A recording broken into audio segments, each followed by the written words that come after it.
So we are doing the rapid survey of the second canto last time, but one part was missing.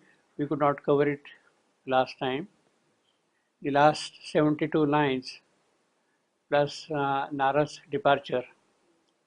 So we'll quickly run through them first and then see some related issues of Narad's visit to Ashwapati's palace. In fact, that is a big topic by itself and it can go on for months, but we'll just try to quickly run through some of the aspects. Queen, strive no more to change the secret will. Of course,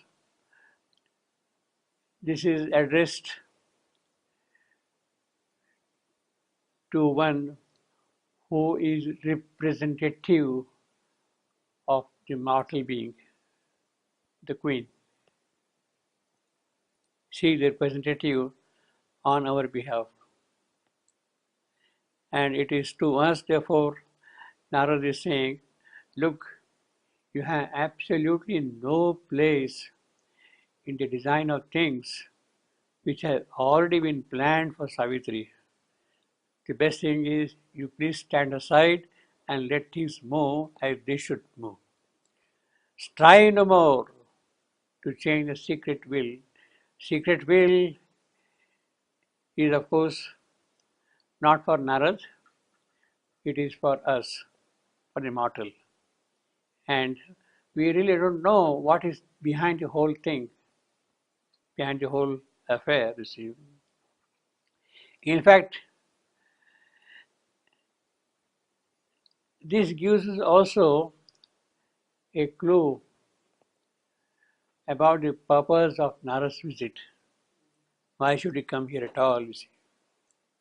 It is in the context of the secret will that he is making this trip to Ashwapati's palace. He is aware of it. He feels a kind of a commitment to participate in that secret will, and therefore he comes here. Which also means that whether you like it or not, it is bound to be this way. One can go a step further. Whether Narad comes or not, this is bound to be so. Whether he visits Ashwapati's palace, whether he talks about the doomed fate of Satyavan and all that, is all inconsequential. The secret will has already decided that this is how it will be. Those who are willing to participate, they will be the joyous, happy participants of the whole event. And Narad sees a kind of glory in that participation, a celebration in the secret will, and therefore he comes here. See. So whether Narad comes or not, this is bound to happen. In fact, that is what we'll discuss a little more in detail later on. Bring not thy brief and helpless human tears, etc., that we already seen. Alone, she is equal to her mighty task. That is why she has come here. And she has come fully prepared to measure up to the mighty task. What she has to do, she is going to accomplish. So again, we see here, whether Narad comes or not, this is bound to happen. She is there to meet, to face death, to complete, fulfill the mighty task. And then of course we have got the famous simile here, as a star uncompanioned, moves in heaven, unastonished by the immensities of space, traveling infinity by its own light, traveling infinity by its own light. The immensity of space, the measurelessness of the cosmic extensions, they do not create any awe in the soul of the star, in Savitri. And she is there to travel the entire immensity of space. And then he summarizes the great are strongest when they stand alone.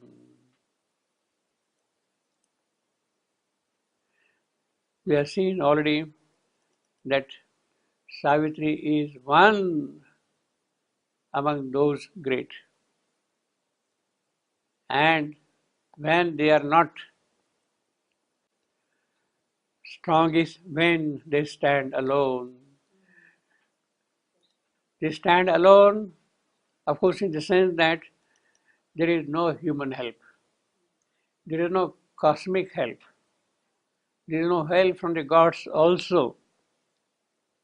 If at all any help is to come, that help will come directly from their divine soul.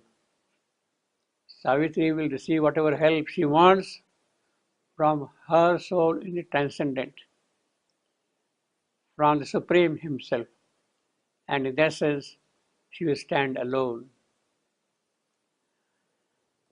A God-given might or being is their force. And then, of course, he makes the prophetic lines here. A day may come when she must stand unhelped on a dangerous brink of the world's doom and hers. Well, world's doom, understandable, but it is also going to be her doom. It is also going to be her doom. Why doom? Because Nara does not know what will be the actual consequence of this entire engagement, of this development. She may fail, she may succeed, and therefore there is that element of precariousness in the entire operation. Why? Because Savitri has taken human birth. It is through her human birth she has to do whatever she has come here to do. Being that human element in her, she has to meet doom. She has to face doom. He says again, to conquer or fail, that we already seen last time, many times we have seen. Earlier he says, a day may come, all that thing, that subjective element is there in all his statements. But then finally, she must cross alone a perilous bridge in time. The perilous bridge from time to timelessness. She has to cross that alone. Where all is one, all is lost. All is lost. Not for her, but for man. For man. She has nothing to lose. Whatever she is going to do, it is for man.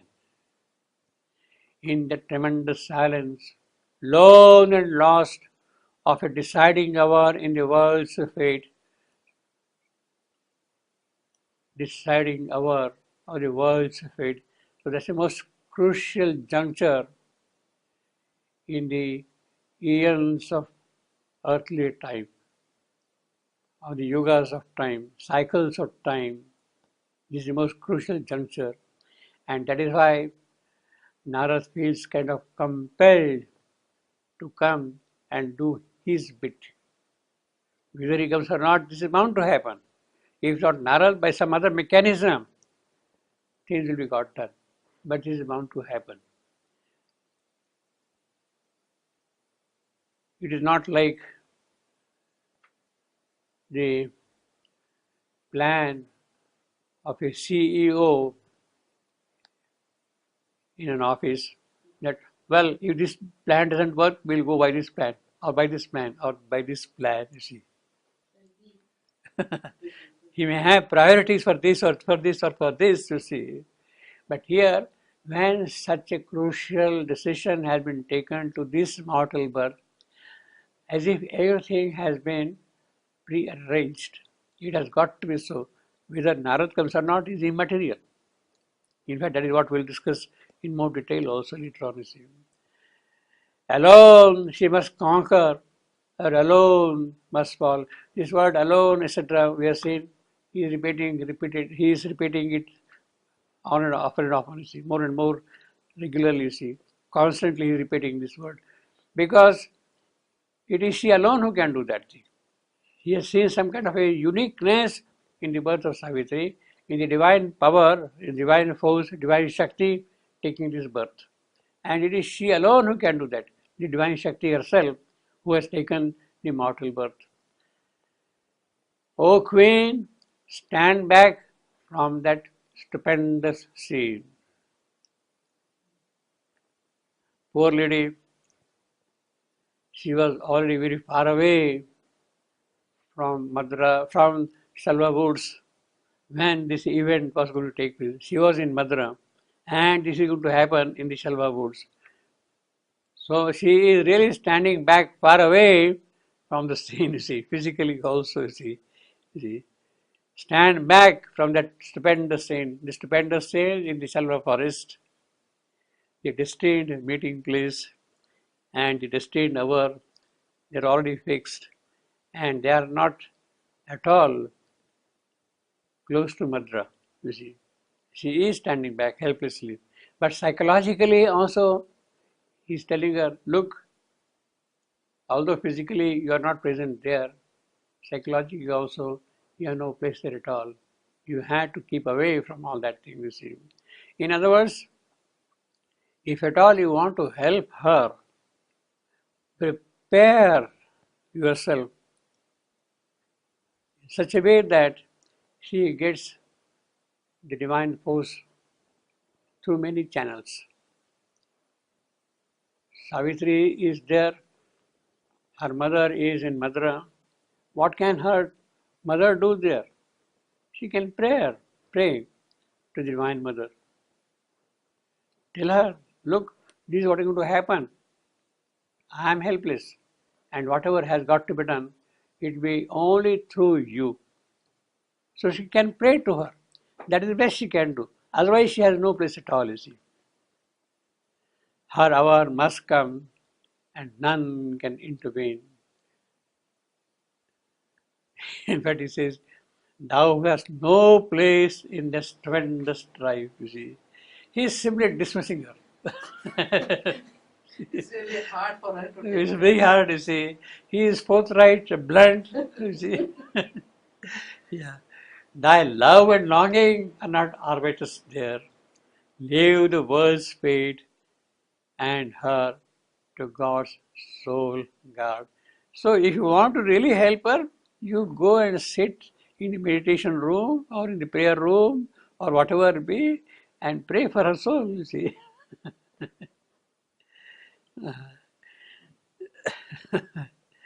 Think not to intercede with a hidden will.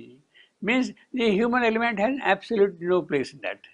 It does not mean that the human element cannot contribute in some manner with some positive feeling, perception toward this thing. If you are perceptive to higher possibilities, you simply say, Lord, this is what is going to happen. I don't know. I'm helpless. You please help her in whatever way you want to help her. That is all she can do, that thing. but I will not come in the way of what she is going to do. This itself is a big help. This is help, tremendous help, and that is the best the mortal can do. That is the best the mortal can do and should do. In fact, this is exactly also what we had to do in the family death occurs. And then you weep and cry and do this and do that. It's useless, meaningless. What you are supposed to do is you see in what manner you can help the departed. In what way you can make his journey after his life smooth, peaceful, quiet. That is the help you are supposed to give. See. But we cling to our own vital passions. In that process, in fact, what we are doing is we are dragging him back, the departed soul. It causes more suffering to the departed soul. We have to stand back and just pray for his welfare, for his good. I mean, we know that we cannot help it, but that is the best we should do. We should be able to do also. But leave her to her mighty self and fate. That is the final summary of Narad's visit to Madra. You see, yes, she has come here. She has taken the mortal birth. She has come not by consulting you. She didn't consult you when she came here. She came with a purpose, she came with a mission. She will acquire whatever strength, power, yogic capacity required for that kind of thing. She will do that thing. She didn't ask for your consent to come here. She perhaps found something very suitable to take birth in your house. That's all. But beyond that, she has to do everything herself, you see. Her mighty self and fate. Now he says, Narad, mighty self. It is not human Savitri, but the divine Savitri who is housed in human Savitri. The divine Savitri who is housed in human Savitri. It is she who will do whatever has got to be done. She knows how to meet fate. So where are you? Where are we? Nowhere. And then he spoke and ceased and left the earthly scene. Now he is in a kind of a hurry to go back.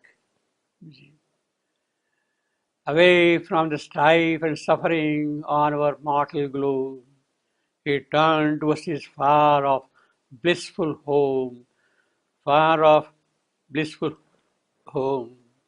This is in contrast with the suffering world in which we live. He is making it pointed that we are living in a sorrowful world. Narad is going back to his blissful world. Now, is Narad happy in his blissful world?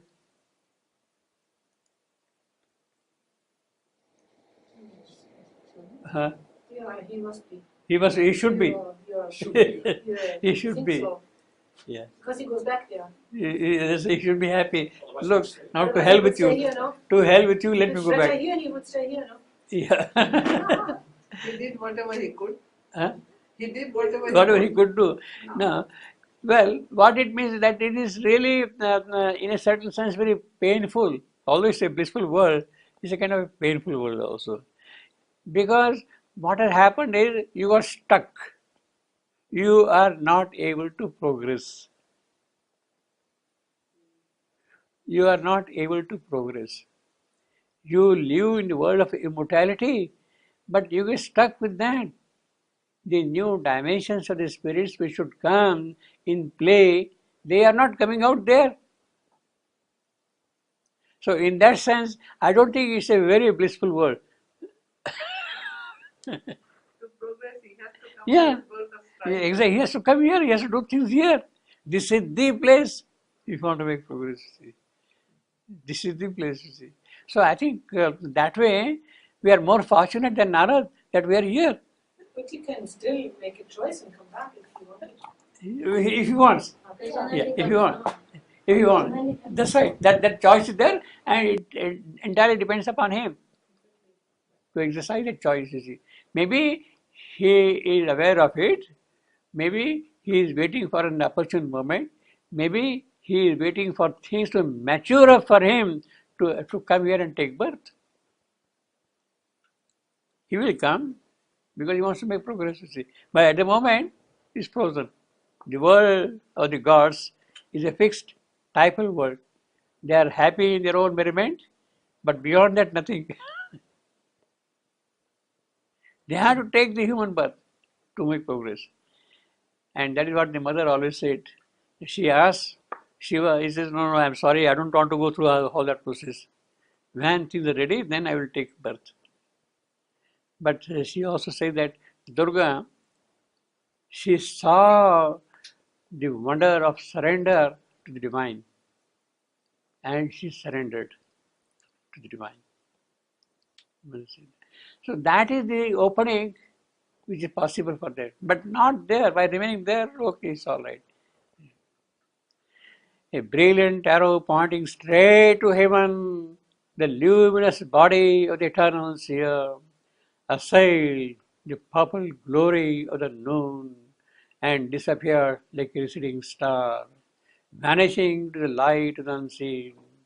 But still a cry was heard in the infinite, and still to the listening soul on mortal earth, a high and far imperishable voice chanted the anthem of eternal love. So that those vibrations of eternal love, they are still ringing in the sky. If we have ears to listen to them, we can hear the anthem of eternal love. If only we can open out our ears. If we develop that occult faculty of listening to the sounds of the ether, then we can hear that anthem of eternal love. Now, here we have very clear indication, very clear statement that he left at noon the palace. We have seen that Narad must have come to the palace around 8 o'clock in the morning, and they had a session for about 4 hours with all those things. And after Narad's arrival at 8 o'clock, Savitri had come to the palace. Means she had entered the palace in the morning around 9 in the morning. Because immediately after Narad's visit to the palace, he sang to the royal parents for 1 hour about the lotus heart of love. He sang to them for 1 hour. So if he comes at 8 o'clock, he must be singing up to 9 o'clock, and then arrives Savitri. So in the company of Savitri, he was there for 3 hours.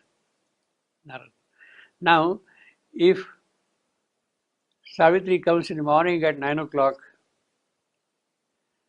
we have already seen that after meeting Satyavan,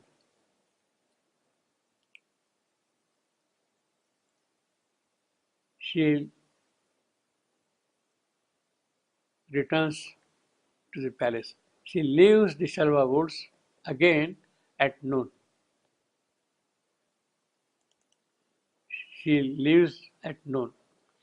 That does not mean that from yesterday's noon till today's morning 9 o'clock, she was traveling. In other words, it was not a journey of 21 hours. But it means that, you see, my feeling is that it must have taken a few weeks for her after meeting Satyavan to come back to this palace. Because of that huge distance. The huge distance and all that thing, you see. So that time we have to now bridge up how she would have traveled and that kind of. But one thing is certain: she is leaving at noon and reaching the palace at 9 in the morning. How many days in between, that we can't figure out from that. We can figure out to some extent in the sense that when Savitri left the palace, Red Ashoka saw her going out. When she entered the palace, again, Red Ashoka sees her coming to the palace. Now, normally Ashoka blooms in February, March, April, summer time, you see, that time, Red Ashoka, you see. So, it is possible that she was traveling for 1 year. Red Ashoka sees her going, Red Ashoka sees her coming back. It is possible that she was traveling for 1 hour, for 1 year, you see, 1 year.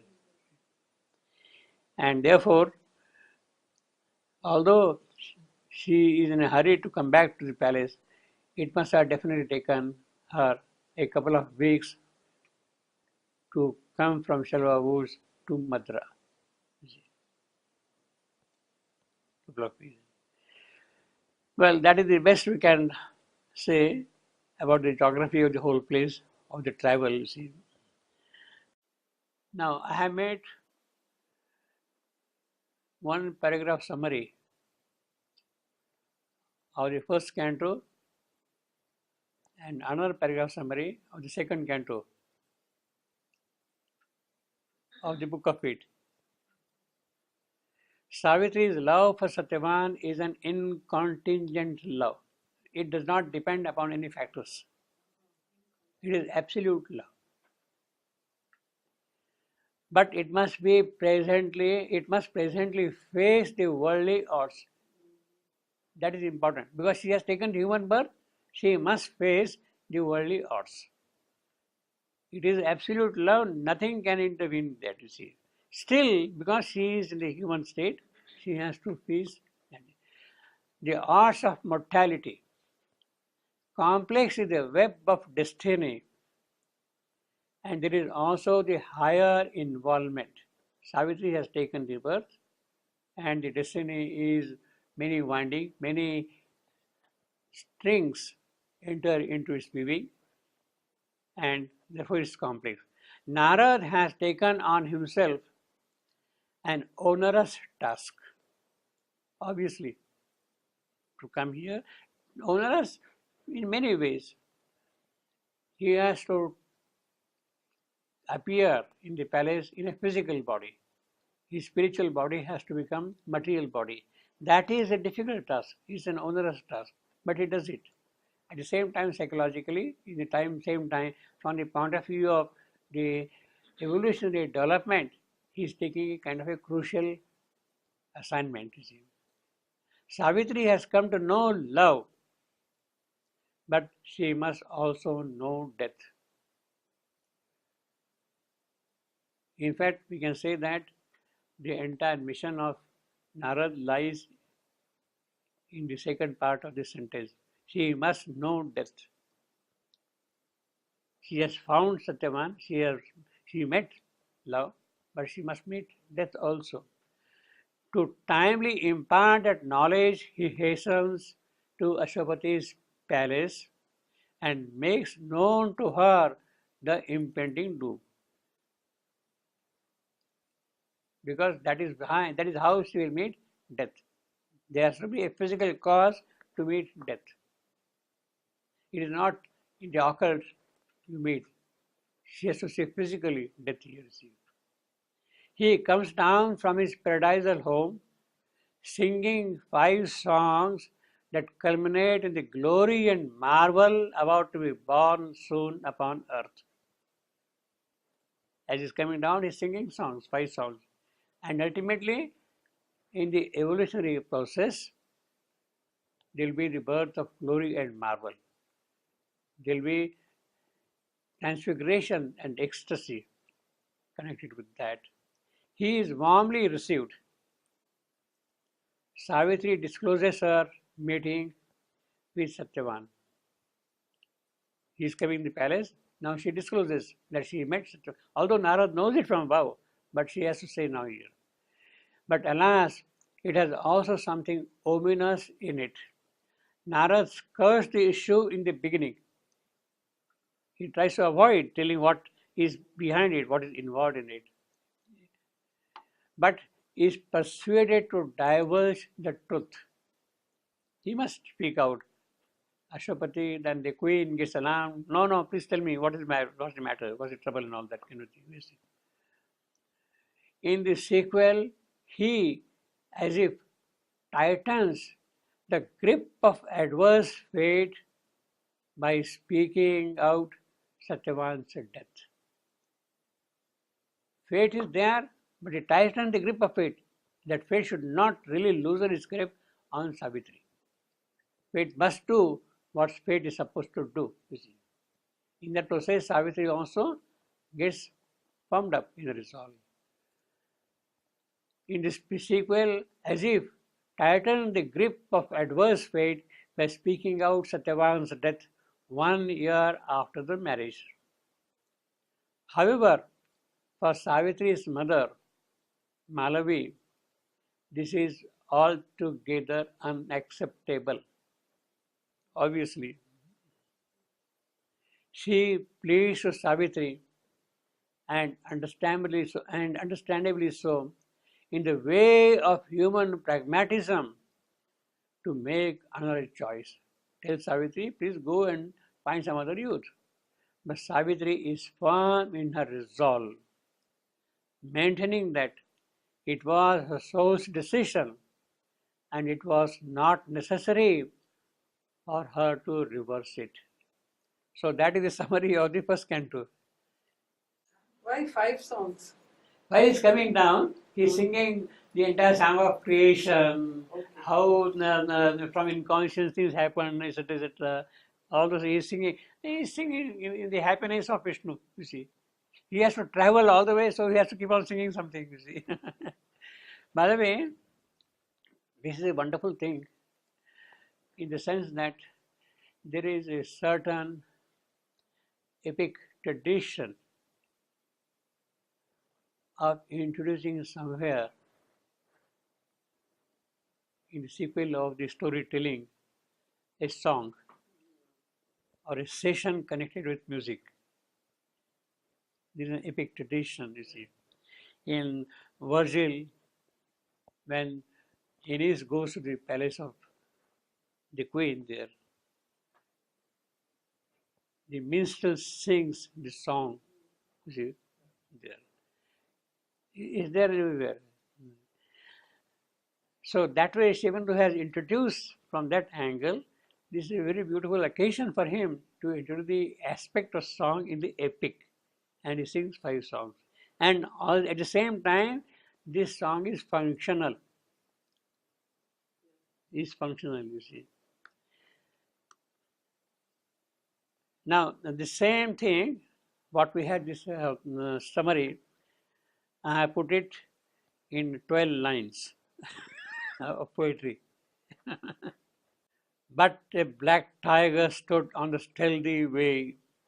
Savitri is coming back from the Shalva woods, and on the way, there is a black tiger sitting across the path. But a black tiger stood on the stealthy way, and Narad saw him from his home in Vaikuntha and hastened that be known to Savitri. He is coming rushingly. Look, Savitri, that black tiger is sitting there. Here is the body and Satyavan. Now, this is the most beautiful thing. Here is the body. It is the ancient spiritual tradition of India that a complete year is a body of Brahma. So when it passes through that 1 year, one cycle of Brahma is over, another cycle has to begin. another cycle has to begin. Another day has to dawn. Therefore, here is the body, and after the end of the year, therefore that body must go away, must be abandoned, so that you take a new body. Here is the body, and Satyavan, when fly away 12 birds of time shall die. Because here is the body, he must die. In the earthly soil was cast the occult seed. Well, that is what Narad did. The occult seed is cast with you. An imponderable, wonderful, bright. No human mind would comprehend its working. That occult seed, how it is going to work, what is going to happen, it is beyond the mental capacity. No harsh passion halt the advancing doom. Savitri's mother or whosoever it be, no harsh passion can stop that advancing doom. And truer yet became Savitri's resolve. Because of that, Savitri has become more and more firm in her resolve. If love came from the old creation to die, then new shall take birth in the glory of death. That is Savitri's resolve. So this is the poetic summary of the first canto of Savitri. Now, in the same way, the second canto, the wave of fate and the problem of pain. The emotion-charged mother questions the way the heavenly powers toy with a human lot.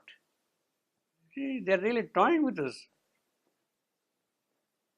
She wonders how at all grief and pain should have found a place in God's creation.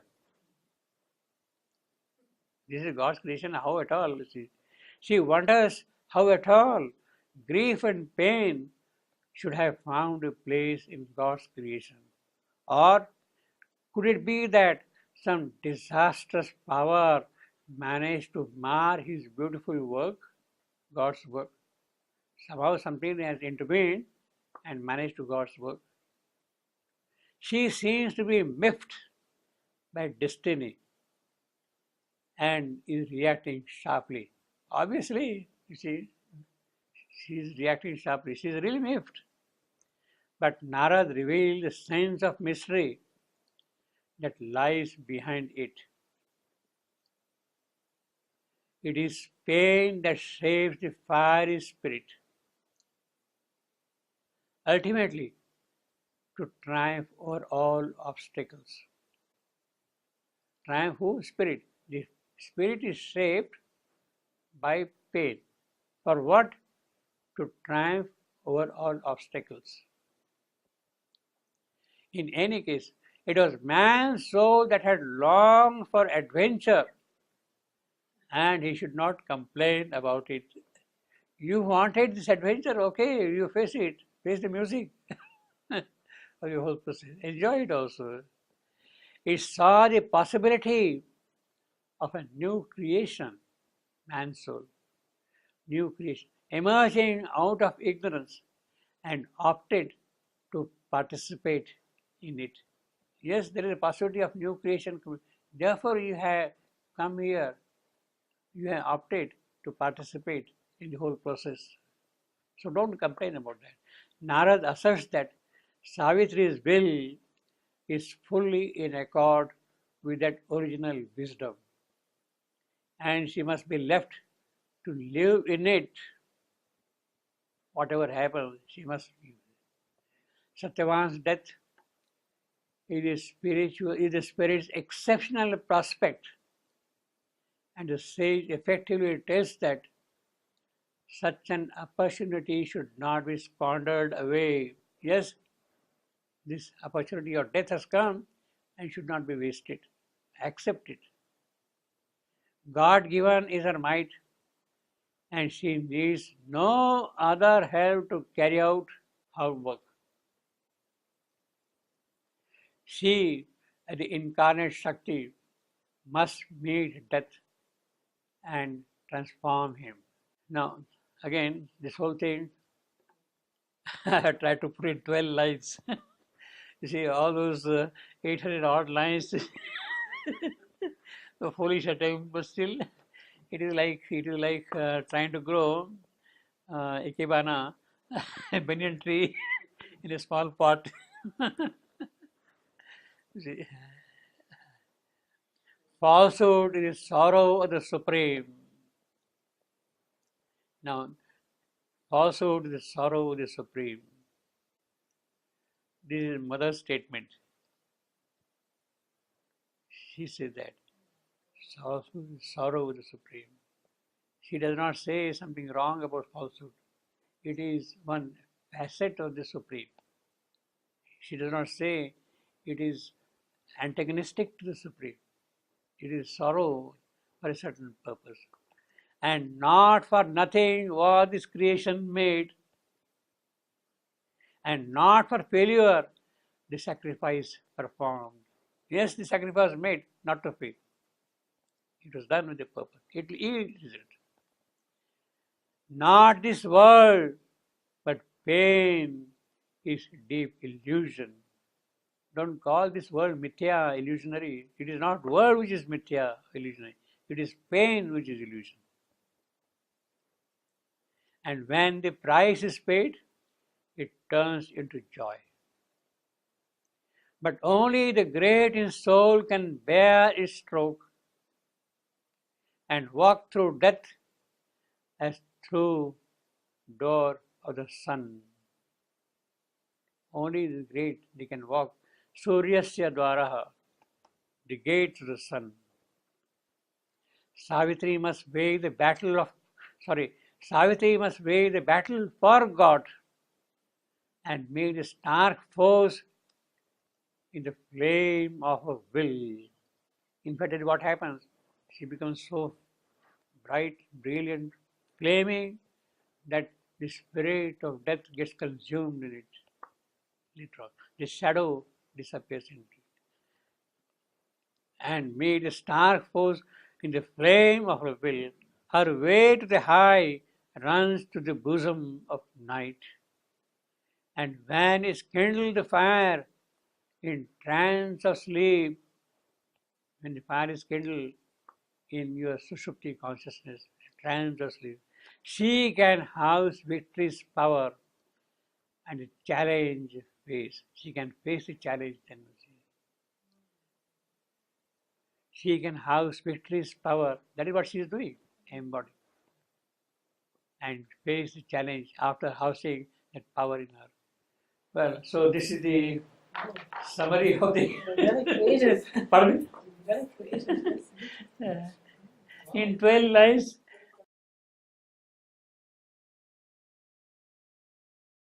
Now, the first question which we may ask is, for the sake of argument, if Narad had not come, what would have happened? He has come, all right, etc., etc. The story is telling you all that thing. Suppose he had not come, then what would have happened? In other words, the most puzzling, imponderable aspect of the epic is about the visit of Narad. He is coming, he is kind of just dropping straight from the sky. For what reason? There is no background, nothing is given to us earlier. Suddenly you see somebody coming here and making a kind of an announcement here like that. It's pardon me? Making some statements. Yeah, out of the blue. It's really happening out of the blue. That's right, yeah. So, now this is also a kind of a literary device to carry this story forward. To carry the story forward. In Greek tragedies, this is used quite often. It is what they call it, out of the machine. Deus ex machina. Deus ex machina. In other words, the story, the tragedy is developing in a certain manner, and suddenly something else happens, and the tragedy takes a different turn altogether. So here also, the epic is moving in a certain manner, suddenly something happens, and it provides a turning point to the entire sequence after that.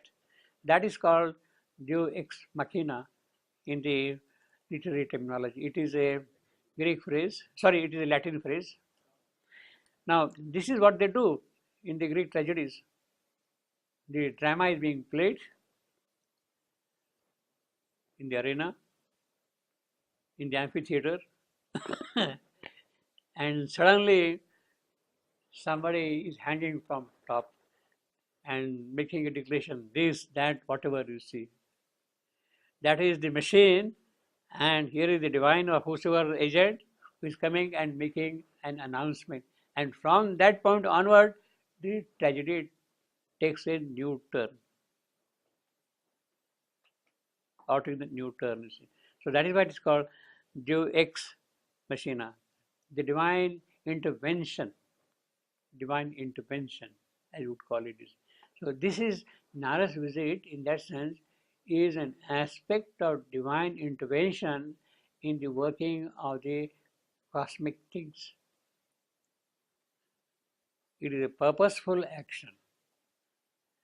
So in that sense, it will be rather wrong also to say if Narad had not come.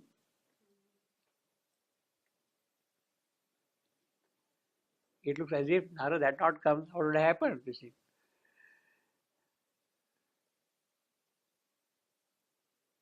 But the imponderable is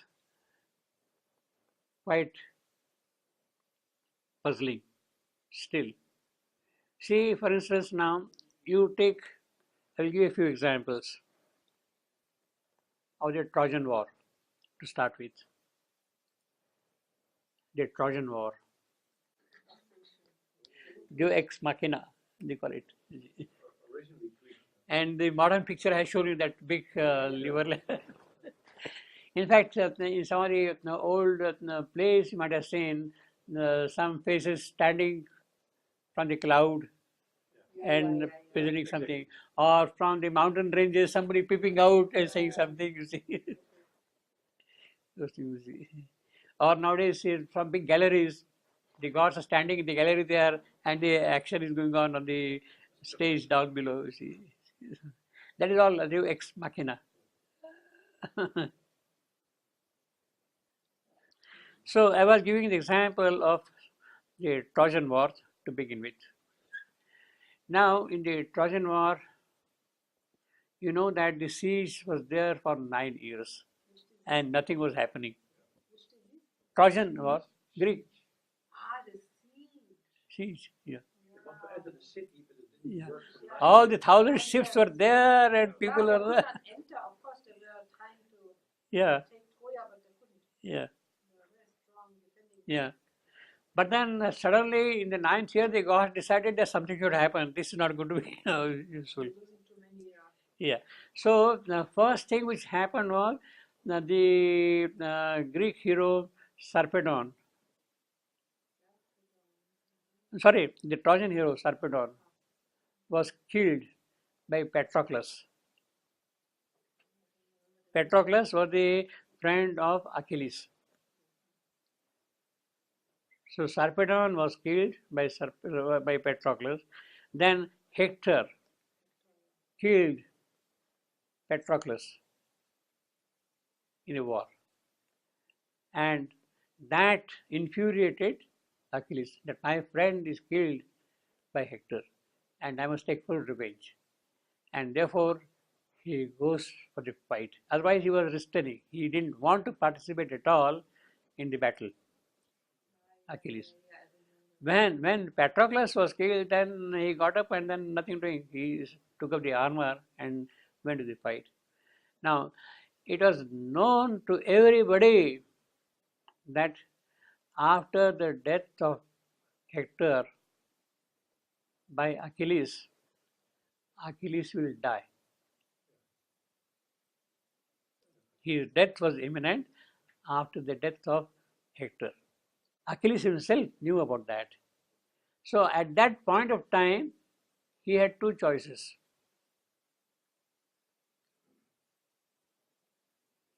Just forget about the battle and save your life.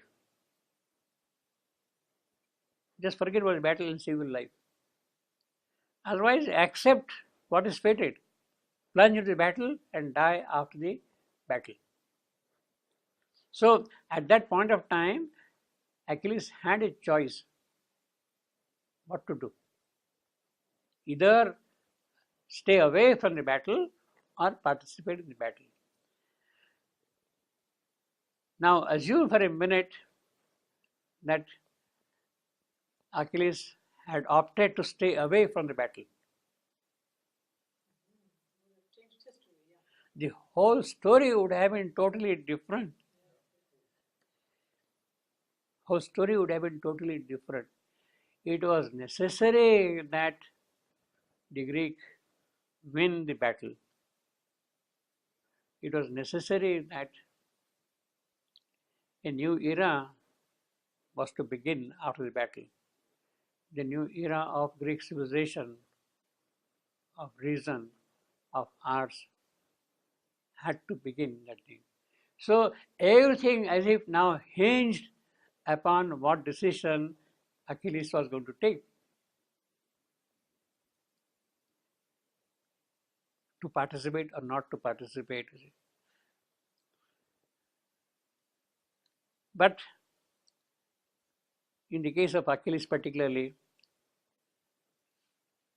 it was his own instinct, his own svabhava, Kshatriya dharma, which prompted him to plunge into the battle and meet the consequence. If I die, let me die. How does it matter? That was his Kshatriya dharma, the warrior spirit which came out and accepted the challenge, you see. Now, this whole thing, therefore that imponderable was there. Had Achilles not participated, then would the Greek civilization arrived? See, the entire consequences now depend upon that one particular action there, you see. But there is a greater hand of destiny which as if wanted the Greek civilization to arrive on the scene. And it is that destiny which prepares its own instruments, the instruments not knowing what they are doing. A kind of a compulsion comes on them, and the destiny, so to say, forces Achilles to plunge into battle. So it is the power of destiny which is really working there, not so much the individuals. In the same way, one might say to some extent, Narad, whether he comes or not, the destiny is fixed. The destiny is fixed. This has to happen. But his coming here means that he is lending himself to the movement of destiny. He is participating in the process of destiny. And there is something in him which responds to it. So there is no question of his coming or not coming. He is, so to say, molded, he is bound by destiny to participate in this. Now, this is one example I had given you of the arrival of Greek civilization. You can go a step back in terms of the biblical story of the forbidden fruit. Or the forbidden fruit. Now, Adam was made in charge of the Garden of Eden. He was told, stay away from that particular tree. Don't touch it, don't eat its fruit and all that. You see, he knew it. He knew also the consequences of that. But at the same time, the one who had told him to stay away from it, he also knew that this man is going to bungle. In the case. He is going to bungle. He is going to eat the fruit, you see. He knew also, see. So the mechanism is the Satan comes in the form of a serpent and persuades Eve, what a beautiful fruit, etc., etc. First he praises her beauty and all that kind of a thing. And she succumbs to his praise. And then she eats the fruit. And this man, out of vehement love for his spouse, eats the other half of the fruit. His love for the spouse is more important than the word of God.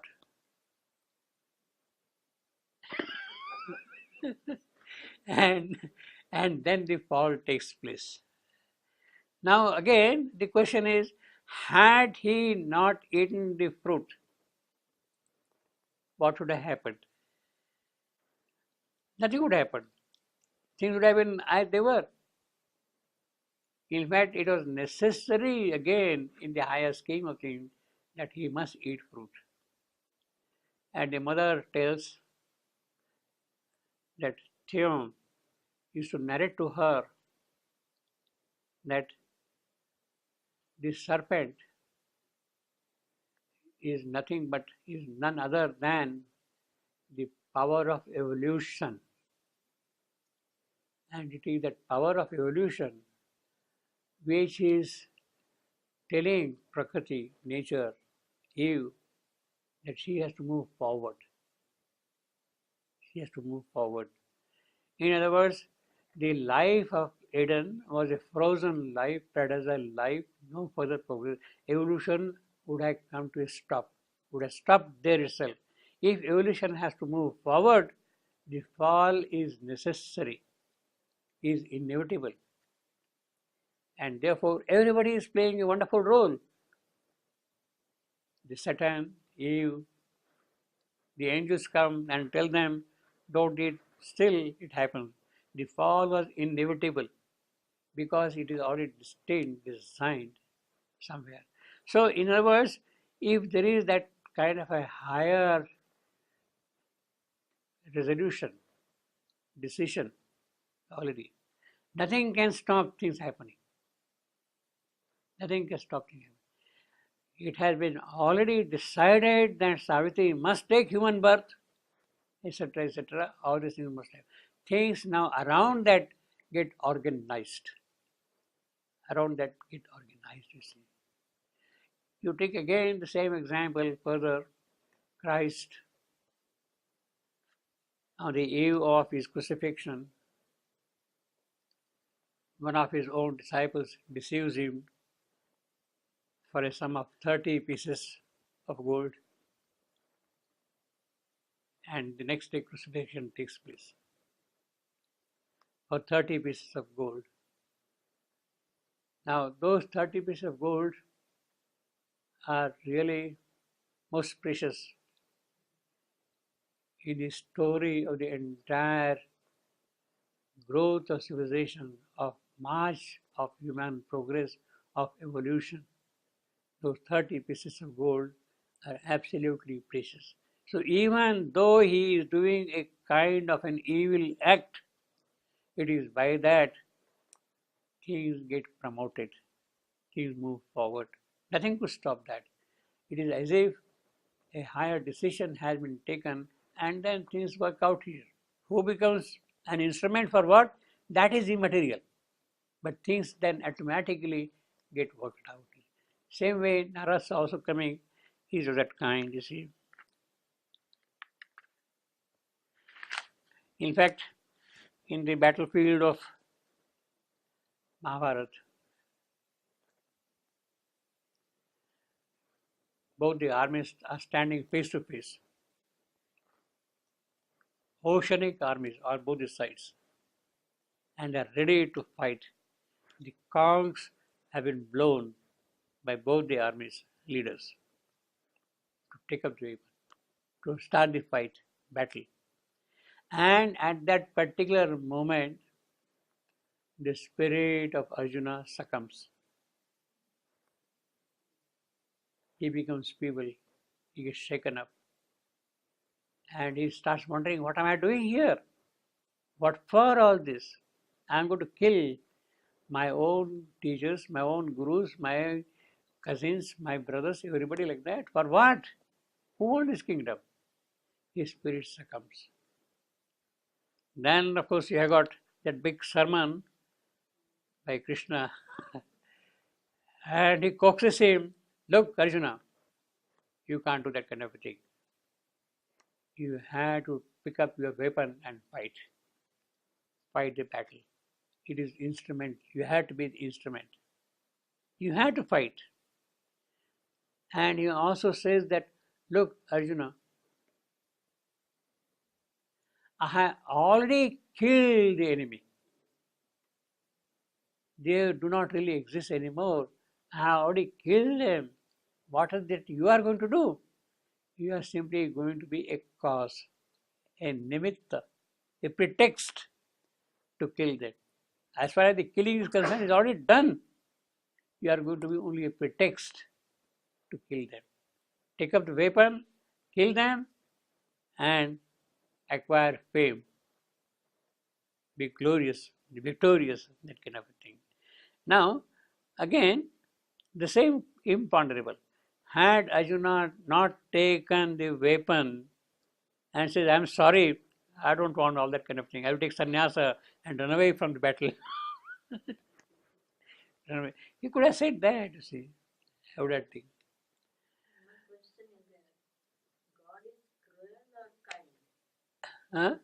God is cruel or kind? He is always happy. He is not. He is very generous. Krishna Very. He is very generous.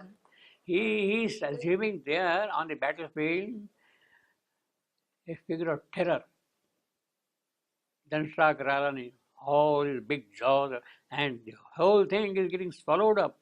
You see, he doesn't bother about what you call cruel and all that. You see, everything, all the words are getting swallowed by him. You see, doesn't bother about that. So basically, now had Arjuna not taken the weapon, what would have happened to those people who had already been killed by Krishna? He said, I already killed them. We now a pretext. Would they have remained in suspense like that? Hanging there, half living, half dead. Half living, half dead. But then again, when he comes here, the avatar or whosoever he be, he does not come with alternative plans of a CEO. If this does not work, I will work by this. He sees that the instrument is prepared, goes through, and things are got done. You see. So he now here the beautiful thing is, in the case of Krishna, he had a very good instrument who could go by what he would advise him to do. He had that openness, that preparedness, and therefore he turned out to be a really good instrument, and therefore things was got done. In other words, when such great epochal events take place, the cosmic forces, the divine forces, the human forces, everything kind of get arranged in such a way that things unroll in that manner. There is no question of imponderable there. But at the same time, that does not mean that things should not be or need not be worked out. In the case of the Second World War, Sri Aurobindo first kept away from all the developments. But when Paris had fallen, then he could not keep himself aloof. He intervened, and at that time he found that for his work, Churchill was the best instrument who could receive his force directly. The instrument was there. He could receive his force directly. And then this war proceeded with that, you see. So the instrument was there. But unfortunately, such an instrument was not present in spite of Shevchenko's force, in spite of Shevchenko's direct intervention in the case of India's independence. The mother saw the country free as a single country, undivided India. In 1942, when the Cripps mission came, they had practically brought the full independence to the country. But then our great wise people, they rejected it. In spite of Shevchenko's direct intervention, the instruments were not ready. The instruments were not ready. And therefore the whole cycle had to proceed. And till today we are meeting those consequences of what was done in 1942. The rejection of Cripps mission was the greatest blunder made by the Indian politicians of the time, or the leaders at that time, including Mahatma Gandhi. He told, what does he know, this man sitting in Pondicherry in the cave? What does he know of politics?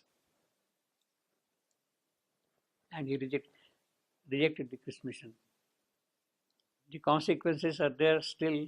So basically, although there is a divine plan, there is a divine arrangement, organization, there had to be well-prepared instruments.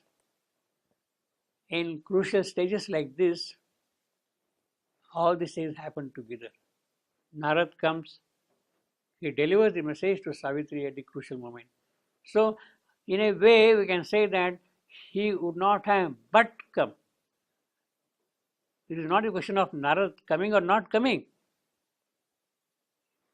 He would not have but come, organized. So the question of imponderable does not arise. Achilles would not have but plunged into the battle, because things had to go in a certain manner.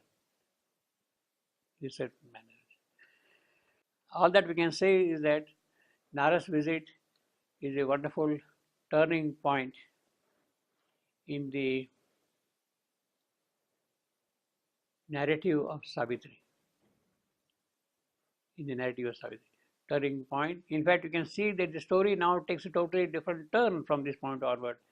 Savitri has found love. Savitri is to meet death. She has to do yoga. She has to face death. She has to counter with him. She has to conquer him, etc., etc. So that becomes a turning point. In that sense, the Book of Fate is really central to the theme of Savitri. Now here I have got something, how Shevchenko's Narad is different than the traditional Narad. See, maybe we can just say something quickly. See, in the Upanishad, Chandogya Upanishad, Narad goes to Rishi Sanat Kumar, praying to receive from him the spiritual knowledge. Praying to him spiritual knowledge. And therefore he says, please teach me, revered sir, Adebhi Bhagavaha. Give me the spiritual knowledge. And the teacher, the Rishi, in turn asks him, what is that you know already? Please let me know first. So that from that point onward we can go forward. And then Narad produces a big list here of what he knows. Narad details it out Venerable sir, I know the Rig Veda, the Yajur Veda, the Sama Veda, Atharva Veda, as the fourth Veda, the epic and ancient lore as the fifth Veda, the Veda of the Vedas, grammar, propitiation of the fathers, the science of numbers, mathematics, the science of portents of omens, I know that, the science of time, chronology, logic, ethics, politics, science of the gods, the science of sacred knowledge, the science of elemental spirits, the science of weapons, astronomy, the science of serpents, and the fine arts. This, venerable sir, I know. He is listing what are called traditionally the 64 branches of learning. You know all the 64 branches of learning. This is, of course, a very pretty, impressive list and show the kind of comprehensive education that was imparted to the students in the ancient system. The student must learn all the sciences. Where are we? Nowhere. It was imparted to the students in the ancient system. And yet, Narad felt some kind of incompleteness in all that he knew and yearned for something profounder to fulfill himself in the truer sense. And then the teacher says, look, Narad, I am impressed by your list, but then all this is only Namaya Vatata. It is only name.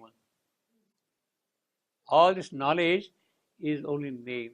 In other words, what he says is basically, this is only apara vidya, the knowledge of the lower nature. The knowledge of the lower nature, this you know, but this is only apara vidya. What you are looking for is para vidya, the transcendental knowledge. But then he advised Narad to meditate on the name first. In order to get higher knowledge, meditate on name, Vishnu or whatever you want to call it, meditate on him, or mother or whatever.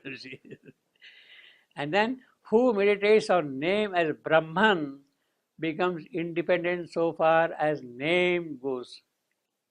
So this is a book, this is a table.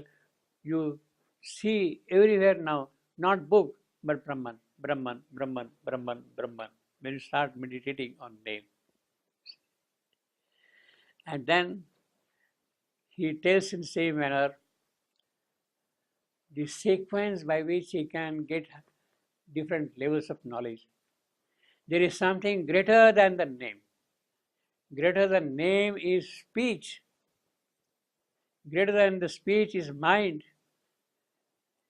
Then in the ascending series, there is the series will, thought, contemplation, understanding, strength, food, water, fire, ether, memory, hope, prana, the vital energy, life, and truth.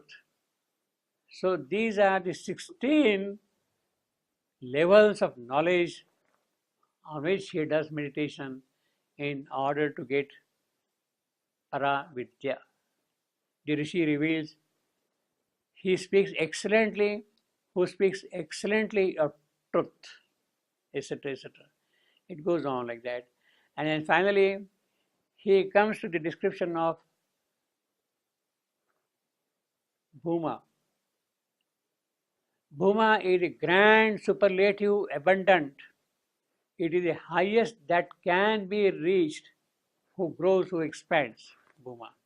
The infinite, Mahat, Niratisham, Bhuma. When one sees nothing else, hears nothing else, understands nothing else, that is the infinite, Bhuma. And the infinite is the immortal, Tad Amrutam. And it is in that way Narada acquires the spiritual knowledge from his teacher, Sanat Kumar. And the point is, during the intervening period, has he acquired something else? This is what we are seeing. Because in Savitri, he knows many things. He knows Greek philosophy, he knows Christianity, he knows all these things, mythologies and all that thing. So these are the things what we see in the case of Sri Aurobindo Narad. This remarkable Aurobindo knows the riddle of this world that we already seen. He has read Maurice Magri's letter and he is there to respond to it, you see. But basically, the important thing about Narad is that he has the knowledge now of the three divisions of time, three Kala Drishti, the past, the present, the future. And you know the deep sense of mystery that lies in the moment of time. Then of course he knows the problem of pain. We have seen that thing. In other words, he has learned about the problem of pain from the Buddhist monks. Dukkha, Buddhism, dukkha. He has learned Christianity through St. Matthew's and St. John, what the classification is. Like that. So in that sense, we can say that Sri Aurobindo has updated dukkha opposite to sukha, etc., etc., that we have seen here. That is the basic tenet of Buddhism, founding on that. And how does one overcome dukkha, the sorrow, the suffering, the pain?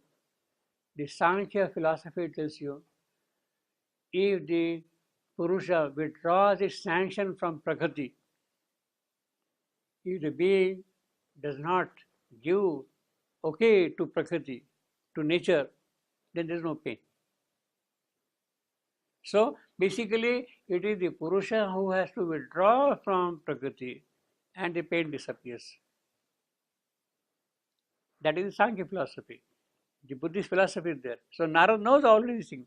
And then finally he says, look, this is not going to do. Pain is the hammer of God. It is a reality. It is necessary to sculpt the soul of man to do the divine work.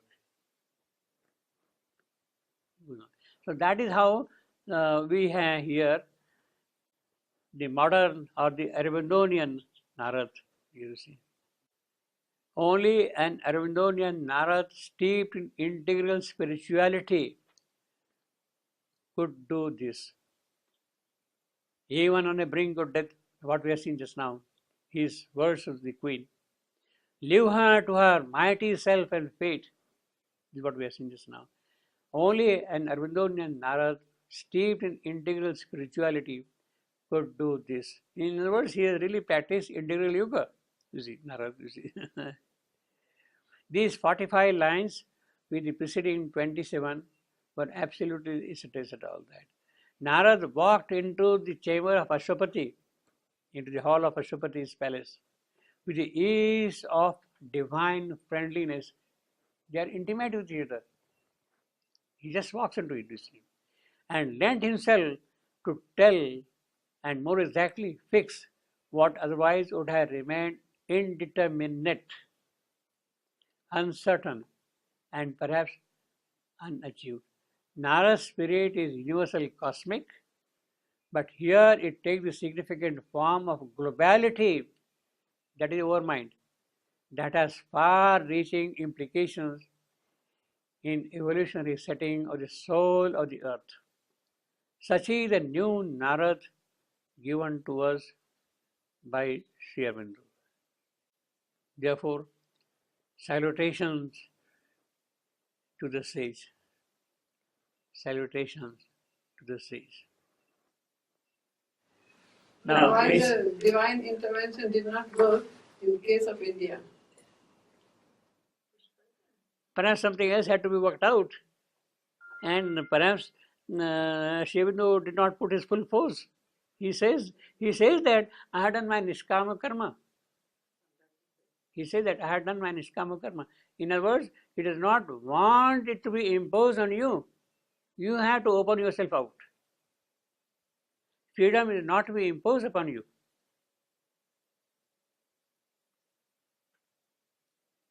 He is not going to give a gift to you if you are not worthy of it. You have to prepare yourself to be worthy of the gift.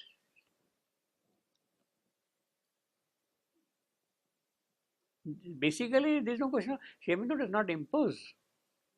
You have to open out. And if you don't open out, well, you meet all the consequences. You face all the consequences. But what we are seeing is a point also, still. In fact, later on, when the Christ mission was rejected, the mother immediately said, now the calamity will befall India. Her words. The calamity will befall India. Now, does it mean that she knew that the calamity is going to fall on India and yet she was quiet?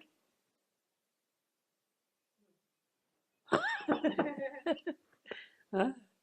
Or does she says now in the presence of Sri Aurobindo, and does he keep quiet? No, because things had to work out from within yourself to some extent to open out.